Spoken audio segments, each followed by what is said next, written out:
Pleased to have at the table Adam Bowles. Thank you so much for being on. Thank you. We're going to talk about Fresh Air Nation, but first we're going to tell the story about how you got to starting this organization. You were a reporter at the Norwich Bulletin. Sure. For how long? Sure, 15 years. Then what happened? Why'd you leave? I went to Haiti on a missionary trip. I guess if I back up just for a second, when I was at the newspaper, there was two great surprises with Foxwoods Casino when it opened up. The first surprise was that it never turned off the lights. You know, it hit midnight on that first day, and of course, it continued on forever and ever. But the second great surprise that nobody really was expecting in the region was this influx of people, workers, that didn't represent just the people who grew up in the area. Sure, and we should say you live in Jewett City. Sure, yeah. So now here comes this influx of folks from all over the world. You're at the Bulletin, you go to Haiti, you say it changed your life. Yeah. What did you do after being a reporter at the paper? Right, so I came back from that trip and I felt like it was time to go full-time into the ministry at our church, Peniel Church in Norwich. It's right outside of downtown Norwich, and I just knew that it was time to leave and to go and spend more time focusing in that area. So you're leading a church now and you're doing that. When does the idea for Fresh Air Nation come about? And let's talk about what is it? Sure. Based on the wife, the gal you married. Right. Tell me about her. Sure. So my wife is Luisa. She was adopted from Honduras when she was age 11. And, you know, we were friends. I met her at that age. You know, we're both the same age. And she came from Honduras, and she's speaking Spanish, and I'm trying to teach her some English. And we had a friendship, and many years later, we eventually, obviously, fell in love, got married. And so, yeah, her story, she's always on the phone with her family in Honduras, and that kind of culture that's part of my life, not as a academic thing, but it's just as part of my life. And so, yeah, so Luisa has influenced me with that part of, I think, why Fresh Air came to pass. But Fresh Air is basically immigrant families telling their own story in their own homes to people around a dinner table. They become the ambassadors like of their own this table, just stories. sitting and having a conversation. Exactly, which is a fantastic way to have that authentic, real, dynamic experience and learn so much about somebody else. So you started a Kickstarter program, you got some money, and you've got this up and running, you've got a website. What does the person who comes to this website, what do they find out about Fresh Air? They're going to find, we're developing profiles of the host families. So that's the first thing. So we're going to model this or pilot this in Norwich for 2 years. It's a center of your universe for now, and then expand it everywhere. Right, right. So let's take me through the steps. Right. So if you're, let's just use Norwich. You're in Norwich, you're visiting Norwich, and you want to know about certain cultures. So you go to the website and there'll be a drop down, and there is a drop down.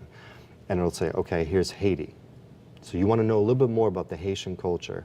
There'll be a drop down and a family that represents that culture, and a little profile photo, what they might share as far as the food. And slide it on over, it might be somebody from Peru. Slide it on over, it might be somebody from Jamaica, China. You know, you talk about Norwich. Norwich is so diverse. We have people from all over the world in that city. I think you put it so brilliantly, you don't have to go too far to hear stories from foreign lands.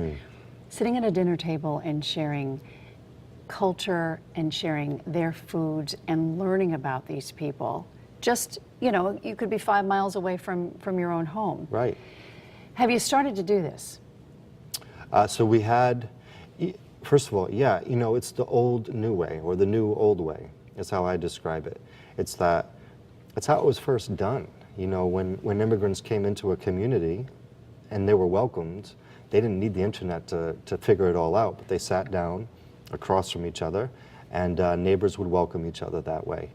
And the new part is connecting them through the website and some of the networking.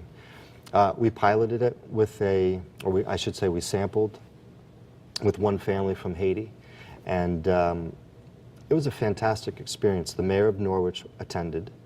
We had some church leaders and some social services leaders, and the hosts were fantastic. It was originally just going to be the couple, I think their children, and maybe a grandfather or a grandmother or somebody else showed up. So it was a big family kind of affair. They poured themselves into the meal. They poured themselves into the story. And the people who attended, they raved about it afterwards. The mayor said it was one of the most inspirational nights she had while in office as mayor in Norwich. Yeah. Where did the name come from? I love this story. Sure.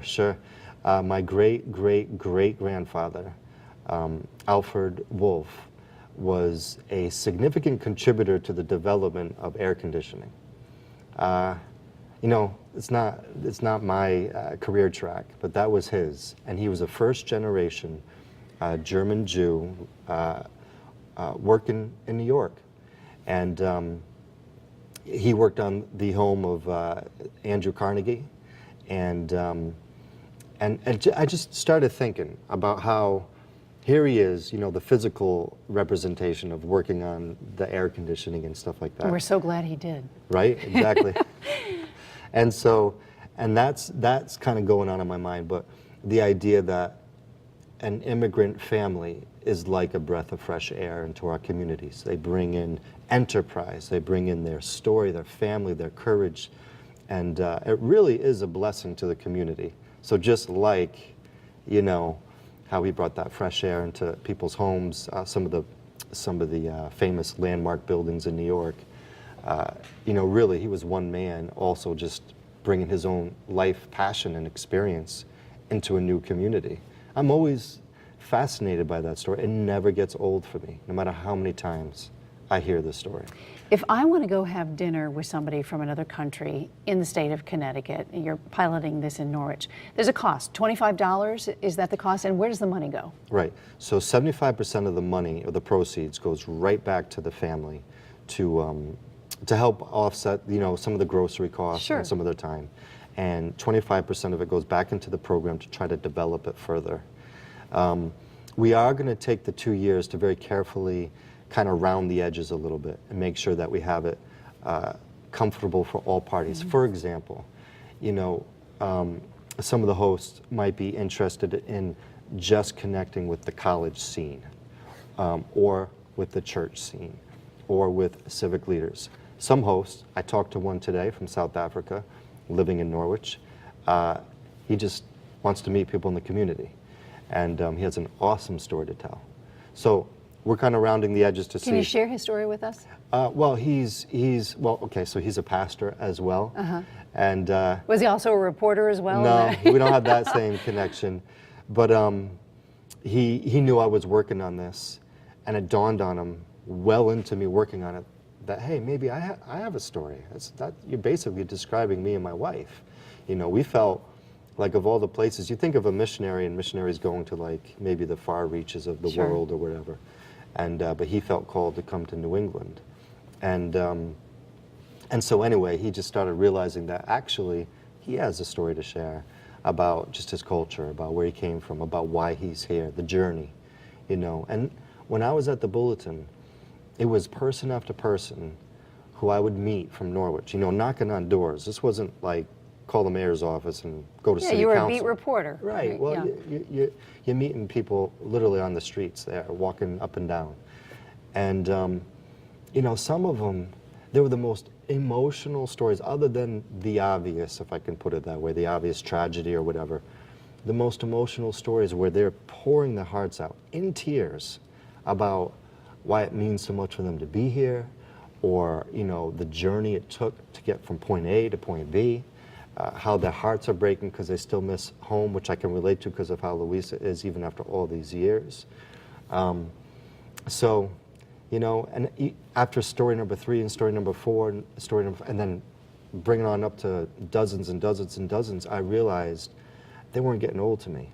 you know, every time it enriched me and it blessed me, and that's what I want to bring You to know, people. this is a simple table.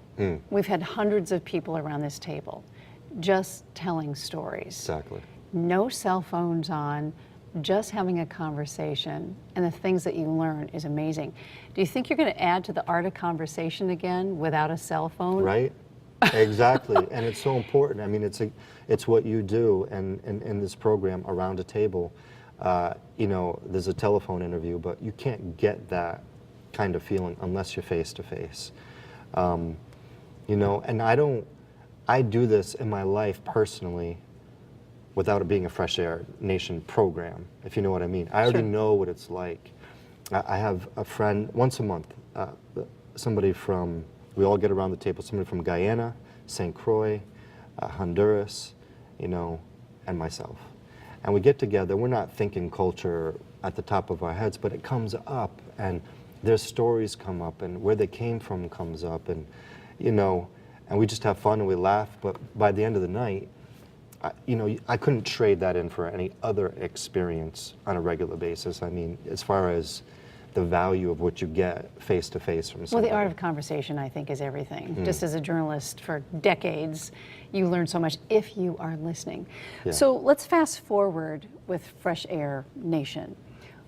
What do you hope happens in the next 5 years, and what kind of help do you need to get this off the ground out of Norwich? Right. So what I hope, it's the kind of thing that can be easily duplicated in any community across the country. It's not bricks and mortar. I do need to say, as part of the story, the inspiration, one thing leads to another. And after the Fresh Air kind of epiphany, there was a connection with a woman named Ruth Abram. Ruth Abram is the founder of the Tenement Museum in New York. And I approached her originally with the idea of a museum, a building, or something. I wanted to do something more than what I was doing for the immigrants in my community. And she said one of the ideas that she wanted to do before she left the museum was what I'm now doing. You know, she really inspired me in that direction. I've tried to flesh it out, and she's still there coaching me. So what I would like to see, without bricks and mortar, it can be duplicated in cities across the country. Of course, we need to be able to provide the funding for some of the initial meals and the marketing families and advertising the marketing and all that yeah. stuff, right? And so, and to make it sustainable. So we're working in that direction. The big thing with this is not only maybe the entertainment value of a good story, but a bigger issue in fighting bigotry. You know, if you're going to really focus on immigrant integration, this is probably the most powerful way you can do it, because it tears down those barriers, you know, the racial, You find out we're pretty ethnic much the barriers. same. The same. So you want every mayor of 169 cities and towns in Connecticut to call you? Would that be Please. awesome? That would be super awesome, yeah. That would be great. I would not mind that problem. Well, Adam, thank you so much for coming on, talking about this. I think you're going to do a lot of good by just starting a conversation around a table. Thank you. Thank you.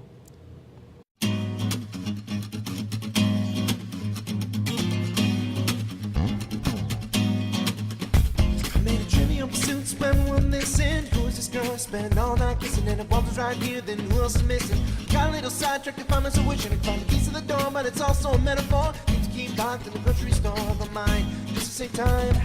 Skip right ahead to the last ride. The harder we look,